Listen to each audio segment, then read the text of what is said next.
Yes, Charlie Kirk was right about the Second Amendment. And Charlie Kirk did not say that the Second Amendment was worth the death of school children. Charlie Kirk has been asked the question numerous times about the Second Amendment. He's been asked about that. He's been asked that question on the tail end of multiple nationally televised shootings. The answer is basically the same every time. Here's what Charlie Kirk actually said, the whole statement that Charlie Kirk said after being asked the question about the Second Amendment being worth it as far as people losing their lives.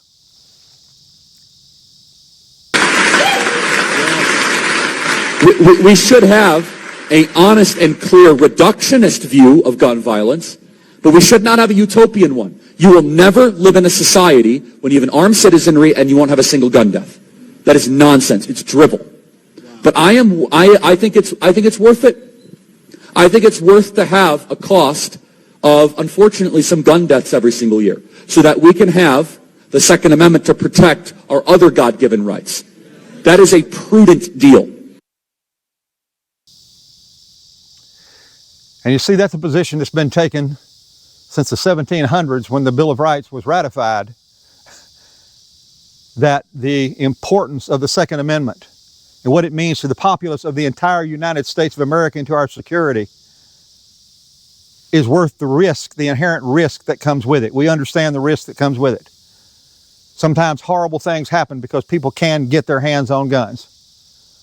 But that is not a reason to eradicate the benefit of the Second Amendment for America to have an armed populace to protect ourselves against tyrannical governments, which up to and including one that could be our own, and for our own personal use and self-defense.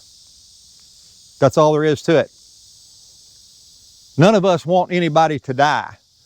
I'm a Christian gun owner. My tagline's been Christian first, American second, gun owner third. That hasn't changed. Me being a gun owner as a Christian means I have no desire to hurt anybody. But if I have to, if under a random criminal assault, I have to use a firearm to protect myself, my wife, my kids, grandkids, great-grandkids, friends.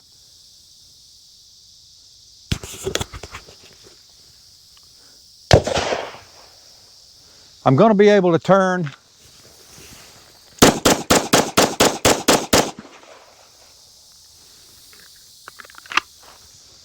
and take the shots that I need to protect my life and the lives of those around me. It's an inherent right, self-defense, that's all there is to it. An inherent right of preservation to keep ourselves and our families safe, and to walk around in this world without fear of somebody breaking out and taking over our country. Here's something important for you to understand about people like me, millions of people like me who own guns, carry guns, practice with their guns. We come out and take the time to do what we do to get good enough with those guns to be confident enough to carry them and use them for self-defense. What that means to you is you don't own a gun, right? You hate guns. You want gun reform. Gun reform meaning you want people disarmed. You want America disarmed. You constantly pursue gun control. You make disparaging remarks about what people deserve if they are for the Second Amendment ratified in the 1700s to protect all the other rights we have. Understand this, if you're ever out in a crowded place and you don't have a gun, which you won't, but somebody like me does, and a shooting's breaking out and somebody's bearing down on you with a rifle or handgun, and they're bearing down on you or your kids, your spouse, your friends, whoever you may be, or whoever may be with you, it enables somebody there to do this.